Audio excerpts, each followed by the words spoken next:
वसीम, ये 2-3 दिन से जो टीवी चैनल्स पर चल रहा है उज़ैर बलोच की जीआईटी को लेकर, पीपल्स पार्टी के रहनुमा ज़ाहिर है हर प्रोग्राम में बैठे हुए हैं। आप पीपल्स पार्टी के किसी भी रहनुमा से पूछ लें उज़ैर बलोच का पीपल्स पार्टी से क्या ताल्लुक़ है, जवाब होगा कोई ताल्लुक़ नहीं है। आप उज़ैर बलोच को जानते हैं, नहीं जानते हैं। तो फिर वो जो उज़ैर बलोच के कहने पे आप लोगों ने टिकट दिए, उन लोगों ने जो हलफ लिया उज़ैर बलोच के नाम पर, वो क्या था? भाई हम तो ये सब कुछ नहीं जानते हैं। फिर वो जो पीस अवार्ड दिया गया उस बारे में क्या ख्याल है, उस बारे में भी ये लोग नहीं जानते हैं। इनके अपने पार्टी के जो नबील गबोल साहब है वो कह रहे हैं चीज़ें बड़ी ज़्यादा मिसिंग है। कल जब आप अली जैदी साहब का इंटरव्यू कर रहे थे, वो जो उज़्र पेश कर रहे थे, मेरे घर आई, मैं उठा और मुझे वो एनवेलप मिला, 3 जीआईटीज़ थी, 2 निसार मुराई की थी, 1 उज़ैर बलोच की थी, बेस्ट ऑफ लक उस पर लिखा हुआ था। इस सारी सिचुएशन को आपने बाद में एनालाइज किया होगा ना, ये सब कैसे हो गया? उसके बाद इन्हें क्या करना चाहिए था? क्या इसी तरीके से बस जल्दी में सब कुछ कर देना चाहिए था, प्रेस कॉन्फ्रेंस कर देनी चाहिए थी, या चीज़ों को वेरीफाई करना चाहिए था? बिस्मिल्लाहिर्रहमानिर्रहीम। देखिए, इस सारी सूरत हाल का अगर पहले देखिए एक खुलासा अगर मैं निकालूं अपने तौर पे, तो वो ये है कि अनफॉर्चुनेटली हमारे मुल्क में निज़ाम में, सिस्टम में इतनी ज़्यादा खराबियां हैं। अगर कभी किसी ने किसी को सज़ा दिलवाने की कोशिश की भी है या किसी को टाइट करने की कोशिश की भी है, तो वो इस बुनियाद पर नहीं की कि ये मुजरिम है या चोर है, वो इस बुनियाद पर की है कि यार ये मेरे साथ ठीक नहीं चल रहा, तो मैं जरा इसको सबक सिखाता हूँ अभी। और फिर अगर किसी ने किसी पे हाथ हल्का करने की कोशिश की है, तो वो भी इस बुनियाद पे नहीं की कि यार ये तो वाकई बेगुनाह यार, इसके साथ सख्ती नहीं होनी चाहिए, इसलिए की है कि अच्छा यार अभी मेरे साथ ठीक चल रहा है, तो चलो अब सही करते हैं। अब उज़ैर बलोच का पीपल्स पार्टी से ताल्लुक नहीं है। पीपल्स पार्टी का ये कहना है कि उनका कोई ताल्लुक नहीं, उज़ैर बलोच से ऐसे ही है कि आप कहें कि आपका चैनल 92 से कोई ताल्लुक नहीं। Very true. मैं कहूँ कि मेरा AR न्यूज़ से मतलब भाई सामने एक चीज नजर आ रही है। अच्छा, इसी तो ये अजीब एक तमाशा लगा रहा है। और अभी भी मेरे ख्याल में इस सब का सबसे ज्यादा जो सैड पहलू है वो ये है कि बस ज्यादा से ज्यादा एक आध और दिन लाइफ है इस इशू की, उसके बाद ये इशू फिर पसे-पुश्त और फिर मामले का मामला ऐसे का ऐसे चलता रहेगा। अगर इतने हाई प्रोफाइल केसेस भी मंतिकी अंजाम तक नहीं पहुंचते, तो फिर सड़क पर जो आम आदमी शाजिया रोजाना मारा जाता है, जो कि बेचारा, I am sorry for my word, जो कि हमारे टेलीविजन के 20 सेकंड के टिकर की मार होता है, ये लियारी में फायरिंग, लांडी में फायरिंग, 2 जहां हो गए, जहां मर गए, खत्म। देखिए, मुझे एक और चीज समझ में नहीं आ रही ना, ज़ुल्फ़िकार मिर्जा को अली ज़ैदी साहब हीरो कह रहे हैं। ज़ुल्फ़िकार मिर्जा जो उस वक्त वजीर दाखिला थे, उज़ैर बलोच को ऑन करते थे, ठीक है। उसके बाद आप वजीर आला के अंडर आता है ना वजीर दाखिला, उसके बाद अगर पीपल्स पार्टी के लोग ये कहें कि ये सब कुछ अगर वो अपने बिहाफ पे कह रहे थे, ये बड़ी अजीब सी बात लगती है।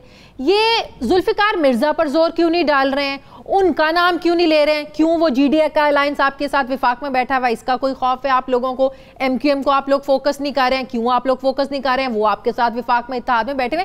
तो यहाँ पे थोड़ा सा एक वो लग रहा है कि ये सियासी चपकलिश है, इससे ज्यादा कुछ नहीं है। बिल्कुल ऐसा ही है, जो मैंने पहले भी कहा ना कि लगता है ऐसा है कि बस ये मामला जजा और सजा का किसी के अमल या उसकी बुनियाद पर नहीं है, अपनी लाइक्स और डिसलाइक्स की बुनियाद पर है। आपने बिल्कुल ठीक कहा। अली जैदी साहब के लहजे में जो घन घरज है, यानी कि वो अली जैदी साहब जो कि ये एस्टेब्लिश करते हैं कि उज़ैर बलोच जो कि लियारी का एक आदमी था, वो जिसने इतने बंदे मार दिए, ऐसा हो कैसे सकता है कि जरदारी साहब और पीपल्स पार्टी की ईमा के बगैर मारे हों? वही अली जैदी साहब जुल्फ़िकार मिर्जा साहब का उसी JIT में नाम आने के बावजूद, और जुल्फ़िकार मिर्जा साहब के तो बयानात हैं कि मैंने 3 लाख लाइसेंस दिए तुम लोगों को, और मैंने शादी में चलाने के लिए लाइसेंस नहीं दिया। यानी कि क्या कह रहे हैं भाई, कत्ल की तरकीब दे रहे हैं ना। लेकिन अली जैदी साहब उस पर कोई बात नहीं करते, उसको हीरो कहते हैं, उसको मर्दे हुर कहते हैं। यानी कि भाई सिर्फ इसलिए कि सिर्फ इसलिए कि वो MQM के खिलाफ खड़े हो गए, पीपल्स पार्टी छोड़ दी, तो वो मर्दे हुर कह दिया उनको। अच्छा, फिर वही अली जैदी साहब दूसरी JIT, बल्दिया JIT में लिखा है कि हम्माद सिद्दीकी ने बल्दिया फैक्ट्री में आग लगवाई। तो भाई क्या ये मुमकिन था कि MQM पाकिस्तान का जो मौजूदा सेटअप है उसके किसी बंदे को कोई खबर ही ना हो, और हम्माद सिद्दीकी ने बस बार बार से ही सारा काम कर दिया, लेकिन MQM के खिलाफ कुछ नहीं बोलते। जब हम ये सब देखते हैं तो फिर ऐसा लगता है कि यार इसका मतलब अभी भी खाली पॉलिटिकल सेटलमेंट का मामला है। अगर वाकई आपने शहर को साफ करना है तो फिर आप रगड़े ना जुल्फ़िकार मिर्जा को भी, फिर आप कहना कि MQM पाकिस्तान के खिलाफ भी वो ज़बान इस्तेमाल करे, वो नहीं होती नजर। तो बस सबको अपना अगर ये कोर्ट है तो आपको लगता है कि ये डिफेंड करना इनके लिए मुश्किल होगा, साबित करना मुश्किल होगा अली जैदी साहब के लिए, क्योंकि उसी सिंध हुकूमत की JIT पर उन इदारों के 4 सरबराहान के दस्तखत हैं जो विफाक के अंडर आते हैं। तो ये बहुत मुश्किल होगा। भाई आप पहले पूछ ही लेते उनसे जाके कि हम ये करने जा रहे हैं, ये सब कुछ ठीक है, भाई आपके दस्तखत हैं इस पे। मेरा ख्याल है बिल्कुल मुश्किल होगा, और मेरा ख्याल है थोड़ी सी इंटरेस्टिंग सिचुएशन पैदा हो जाएगी अगर अली जैदी साहब ने ये कहा, जो कि वो इस वक्त कह रहे हैं टॉक शोज में भी, कि भाई चीफ जस्टिस साहब चेक कर लेना कि भाई क्या हो रहा है और ये दस्तखत असली है, वो हर सवाल के जवाब में कह रहे हैं ना कि अदालत देख लेना। ओ भाई, जब आप अदालत जाते हैं और अदालत को कहते हैं कि भाई ये डॉक्यूमेंट वेरीफाइड है या नहीं आप बताएं, तो अदालत किसको बोलेगी? अदालत शाजिया साहबों को या वसीम बदामी साहब को थोड़ी बोलेगी, अदालत गवर्नमेंट को बोलेगी कि आप हमें चेक करके बताएं कि ये वाकई एमआई के फलां साहब का दस्तखत है या नहीं, आईएसआई के फलां साहब का दस्तखत है नहीं। और यहाँ इंटरेस्टिंग सिचुएशन है कि गवर्नमेंट के बैठे हुए फेडरल मिनिस्टर अपने प्राइम मिनिस्टर के जरिए अपने मातहत इदारों के बंदों के सिग्नेचर चेक करवा के हमें नहीं बता रहे कि वो सिग्नेचर असली है या नकली है, जेआईटी वाकई मुकम्मल या नामुकम्मल है। वो कह रहे हैं अदालत से कि सर आप बता देना। ये कैसे हो सकता है? ये बहुत ही मुझे खेल सिचुएशन हो जाएगी अगर ये मामला इस तरह अदालत में गया। आप ठीक कह रही हैं अली जदीद साहब, के हो जाएगा साबित। बिल्कुल डॉक्टर साहब, ये बात तो बिल्कुल दुरुस्त है कि इस वक्त जो सूरत हाल है इसमें इक्तिसादी चैलेंजेस हमें बहुत ज़्यादा उनका सामना है, और फिर ज़ाहिर है हुकूमत के पास भी, अपोजिशन के पास भी हुकूमत को टारगेट करने के लिए एक मजबूत एजेंडा है कि इकॉनमी की हालत ठीक नहीं है, एक्सपोर्ट बढ़ी नहीं है, रेवेन्यू गिर गया है, कर्ज़ों का बोझ इतना ज़्यादा बढ़ गया है। फिर सवाल ये उठता है भी इतने कर्जे ले ऑफ कैसे होंगे। लेकिन हम सबसे पहले बात करते हैं डॉक्टर साहब, जो 30 जून को माली साल ख़त्म हुआ है, हमारे मजमूई खसारे की पहले बात कर लेते हैं, जो हुकूमत के मुताबिक 9.1% है। लेकिन मेरी जब कुछ माहिरीन मौशियात से बात हुई, माहिरीन कहते हैं कि ये जो शरह है तकरीबन 10% जो है ना वो जीडीपी तक पहुंच जाएगा, और शायद ये पहली बार होगा कि जो बजट का खसारा है ये डबल डिजिट्स तक पहुंच जाएगा, जो तकरीबन 4,200 अरब रुपए होगा। ये फिगर्स दुरुस्त हैं डॉक्टर साहब? खसारा इतना ज्यादा बढ़ गया है? देखें, पहली चीज़ आपको ये समझनी चाहिए कि इस गवर्नमेंट की परफॉर्मेंस खला में बात नहीं की जा सकती। हमें ये सोचना है कि इस गवर्नमेंट को विरसे में क्या मिला और इन्होंने क्या फ़ैसले किए हैं इक़्तिसादी बहरान से निपटने के लिए, और अब हम कहाँ खड़े हैं। तो पहली चीज़ ये है कि जब ये गवर्नमेंट आई तो कर्ज़ों की तादाद उस वक्त पाकिस्तान की तारीख़ की सबसे बड़ी सतह पे थी, और जो दो बड़े नंबर होते हैं, जो एक होता है करंट अकाउंट डेफिसिट, यानी हमारे जो डॉलर्स कमाने की कैपेसिटी है और जो डॉलर्स खर्च कर रहे हैं उसमें क्या गैप है। तो ये करंट अकाउंट डेफिसिट जो था ये भी 20 अरब डॉलर था, और ये पाकिस्तान की तारीख़ का सबसे बड़ा लेवल था। और चूंकि पिछली हुकूमत को बड़ा शौक था कि रुपए को एक सतह पे रखा जाए और डॉलर को सस्ता रखा जाए, तो बहुत फॉरेन एक्सचेंज जो है वो उसमें झोंकी गई उस डॉलर को सस्ता रखने में। और जो पिछले उनके 1.5 साल गुजरे उसमें एक्सचेंज के जो रिजर्व्स थे उनको भी तकरीबन आधा कर दिया गया।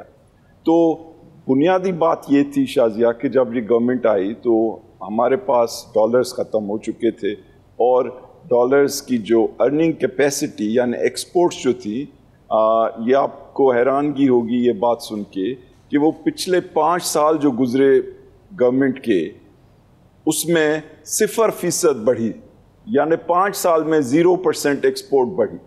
और वो इसीलिए नहीं बढ़ सकी कि डॉलर को इतना सस्ता रखा गया कि हर आदमी इंपोर्ट करने में लग गया बजाय इसके कि एक्सपोर्ट करे।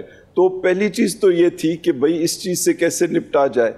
और अब आप देखें कि करंट अकाउंट डेफिसिट वही जो 20 अरब की सतह पे हमें मिला उसको हमने गिरा कर 3 अरब पे ले आए।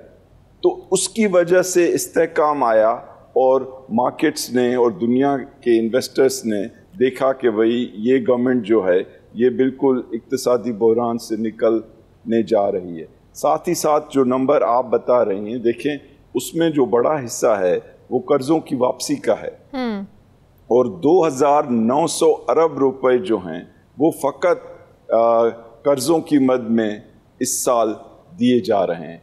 तो आप सोचें कि जब पूरा हमारा जो रेवेन्यू कलेक्शन है FBR का वो 4,000 अरब हो और उसमें से 2,500 अरब के करीब चला जाए सूबों को, और आपके पास 1,500 अरब हों और आपको 2,900 अरब माजी में लिए हुए कर्जे देने हैं, तो लेट अस बी फेयर, जो भी नंबर है अगर आप इस कर्ज़ों का जो अमाउंट है माजी में लिए कर्ज़ों का, ये इस गवर्नमेंट का उससे कोई वास्ता नहीं है उन कर्ज़ों से, तो अगर उसको आप हटा दें तो फिर फिस्कल डेफिसिट के बजाय जो है प्राइमरी डेफिसिट का नंबर देखा जाता है।